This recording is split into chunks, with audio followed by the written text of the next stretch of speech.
Hi all, welcome back. Abhishek Sreekumar ഒരു തവണയല്ല 3 തവണയാണ് ഇപ്പോൾ ജാസ്മിനെ നാറ്റിച്ചു വിടുന്നത്. സിബിനു ശേഷം ജാസ്മിന് നേർക്കുനേർ നിന്ന് സംസാരിക്കാൻ കഴിവുള്ള ഒരേ ഒരു കണ്ടസ്റ്റൻ്റാണ് അഭിഷേക് ശ്രീകുമാർ. ഞാൻ ജാസ്മിൻ്റെ നെഗറ്റീവ് പറയുകയല്ലേ, ഇതൊക്കെ ഇവരുടെ ഗെയിമിൻ്റെ ഭാഗമായിട്ട് നടക്കുന്നതാണ്. പലരും പറയുന്നത് കേട്ടിട്ടുണ്ട്, ജാസ്മിനോട് പൊരുതി നിൽക്കാൻ, എതിർത്ത് നിൽക്കാൻ ബിഗ് ബോസ് ഹൗസിൽ ഒരു കണ്ടസ്റ്റൻറ്റും ഇല്ല എന്ന്.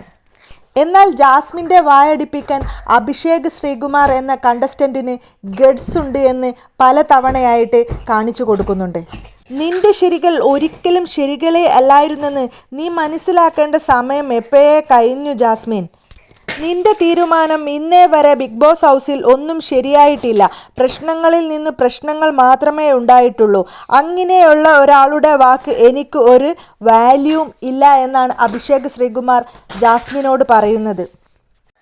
ജാസ്മിൻ്റെ വാക്കുകളുടെ അമ്പുകളിൽ നിന്ന് പിടിച്ചു നിൽക്കാൻ അഭിഷേക് ശ്രീകുമാറിന് കഴിഞ്ഞു. രണ്ടാമതായിട്ട് അഭിഷേക് ജാസ്മിനെ ഊക്കി വിടുന്നുണ്ട്. അത് കുറച്ച് കോമഡിയായി നമുക്കൊക്കെ ചിരിക്കാനുള്ളൊരു റീസണാണ് കേട്ടോ. അഭിഷേകും ജാസ്മിനും ജിൻഡോയും ഋഷിയുമാണുള്ളത്. ആ സമയത്ത് ജാസ്മിൻ പറയുന്നു, എൻ്റെ ഈ സ്വഭാവമുള്ള ഒരാളെ ഞാൻ ഒരിക്കലും വിവാഹം കഴിക്കില്ല എന്ന്. അതോടെ തീർന്ന് എന്ന് ഋഷി പറയുന്നുണ്ട്. പിന്നെ എൻ്റെ കുണം അണ്ടർസ്റ്റാൻഡ് ചെയ്യുന്ന എൻ്റെ ഓപ്പോസിറ്റ് ആയിട്ടുള്ള ഒരാളെ മതി എനിക്ക്. അതായത് ഇവളെ സഹിക്കാൻ തയ്യാറായി ഒരാൾ വരണം, ഋഷി പറയുന്നുണ്ട്. അതേ എന്ന് ജാസ്മിൻ. ഇത്രയും സൽഗുണ സമ്പന്നയായ സർവോപരി സൗന്ദര്യമുള്ള അതിനിടയിൽ ജിൻഡോ പറയുന്നുണ്ട്, എപ്പോൾ? ജാസ്മിൻ വീണ്ടും കണ്ടിന്യൂ ചെയ്യണം. ഞാൻ വിചാരിച്ചു അഭിഷേക് അണ്ണനെ കെട്ടാമെന്ന്.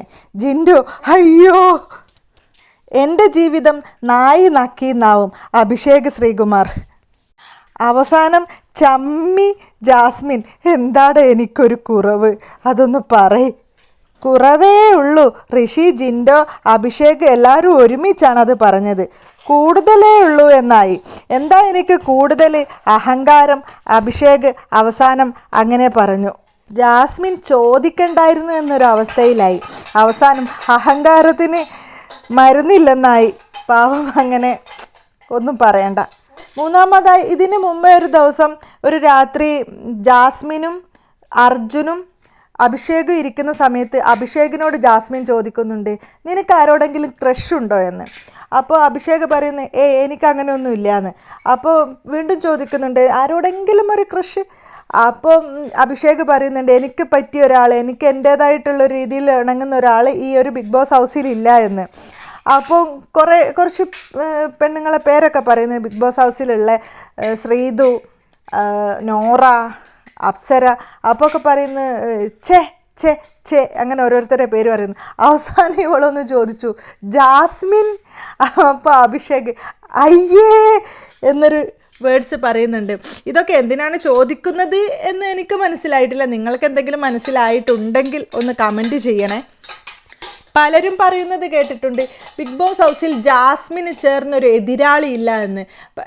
ശരിക്കും ജാസ്മിന് ചേർന്ന എതിരാളി തന്നെയാണ് അഭിഷേക്. പക്ഷെ അഭിഷേകിനെ ഒന്ന് ഇരുത്തിയിട്ടുണ്ടായിരുന്നു. പക്ഷേ ഫാമിലി വീക്കിൽ അച്ഛൻ വന്നതിന് ശേഷം ചെറിയൊരു ഇമ്പ്രൂവ്മെൻ്റ് ഒക്കെ കാണുന്നുണ്ട്. അച്ഛൻ പറഞ്ഞിട്ടുണ്ട് അവിടെ ഇവിടെ ഇരിക്കാതെ ഒന്ന് ഓടി ചാടി നടക്കാൻ വേണ്ടിയിട്ട് ഒരു ഇൻഡ് കൊടുത്തിട്ടുണ്ട്. അപ്പോൾ അതിൻ്റെ ഭാഗമായിട്ടായിരിക്കും അഭിഷേക് ഒന്ന് ഉണർന്നിട്ടുണ്ട്. ഒരു പക്ഷേ ഇവർ തമ്മിൽ ഒന്ന് കോർക്കുകയാണെങ്കിൽ നല്ല കണ്ടൻറ്റുകൾ ഉണ്ടാകാനുള്ള സാധ്യതകളുണ്ട്.